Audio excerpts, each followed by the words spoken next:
Hey my viewers, welcome back to another video by Plan Go. So, ഇന്ന് ഞാൻ നിൽക്കുന്നത് എപ്പോഴും നിങ്ങൾ എൻ്റെ സൈഡിലെ ചെടികൾ ഇങ്ങനെ പൊങ്ങി നിൽക്കുന്നത് കാണുമായിരിക്കും അല്ലേ. ഇന്ന് നോക്കുവാണെങ്കിൽ കാണാൻ പറ്റില്ല, ഞങ്ങളുടെ ബേബി പ്ലാന്റ്സ് ഇരിക്കുന്ന ഷെഡിലാണ് ഞാൻ നിൽക്കുന്നത്. ആസ് യു ക്യാൻ സി, എൻ്റെ സൈഡിൽ നോക്കുവാണെങ്കിൽ ക്യാമറയിൽ കാണാൻ പറ്റുന്നുണ്ടോ എന്ന് അറിയില്ല. ഇതെല്ലാം നമ്മുടെ ബേബി സാപ്ലിങ്സ് ആണ് വരുന്നത്. ഡയറക്റ്റ് ഫ്രം അവർ യൂണിറ്റിൽ നിന്ന് ഞാൻ നിങ്ങൾക്ക് കാണിച്ചു തരുവാണ്. നമ്മുടെ ബേബി അഡീനം പ്ലാന്റ്സ് ബിഫോർ ഗ്രാഫ്റ്റിംഗ് എന്നൊക്കെ പറയാൻ പറ്റും. ദ ഇനിഷ്യൽ സ്റ്റേജ്, ലൈഫ് സൈക്കിളിലെ ഇനിഷ്യൽ സ്റ്റേജ് നമ്മൾ വിത്തിട്ട് മുളപ്പിച്ച് ട്രെയിൽ തന്നെ വെച്ചിരിക്കുന്ന ഒരു കാഴ്ചയാണ് കാണുന്നത്. നോക്കുവാണെങ്കിൽ കാണാൻ പറ്റുന്നത് കുട്ടി കുട്ടി കുട്ടി പ്ലാന്റ്സ് കണ്ടോ. ഇതെല്ലാം നമ്മൾക്ക് വലുതായി വരുമ്പോൾ ഗ്രാഫ്റ്റ് ചെയ്യാനുള്ള പ്ലാന്റുകളാണ്. നിങ്ങളൊക്കെ ഞങ്ങൾ സെയിൽ ചെയ്യുന്ന പ്ലാന്റ്സിന്റെ ഏറ്റവും ഇനിഷ്യൽ സ്റ്റേജ് എല്ലാവർക്കും കാണണമെന്ന് ഭയങ്കര ആഗ്രഹം ഉണ്ടാവില്ലേ. അപ്പോൾ അതാണ് ഇവിടെ വരുന്നത്. സൈഡിലിരിക്കുന്ന ഈ കേജ് എന്താണെന്ന് നിങ്ങൾ ചിന്തിക്കണ്ടാവുള്ളൂ അല്ലേ.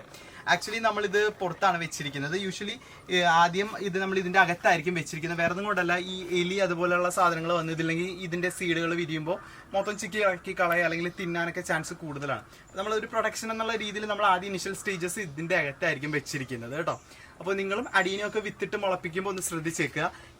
എന്തെങ്കിലും ജീവികളോ അല്ലെങ്കിൽ പ്രാണികളൊക്കെ വന്ന് അത് നശിപ്പിച്ച് കളയാനുള്ള ചാൻസ് ഉണ്ട്. എപ്പോഴും ഒരു കവേർഡ് ആയിട്ടുള്ള നെറ്റിൻ്റെ അകത്ത് വെക്കുവാണെങ്കിൽ അതൊക്കെ ഒന്ന് പ്രിവെൻറ്റ് ചെയ്യാനും കൂടി പറ്റുന്നതായിരിക്കും. Thank you.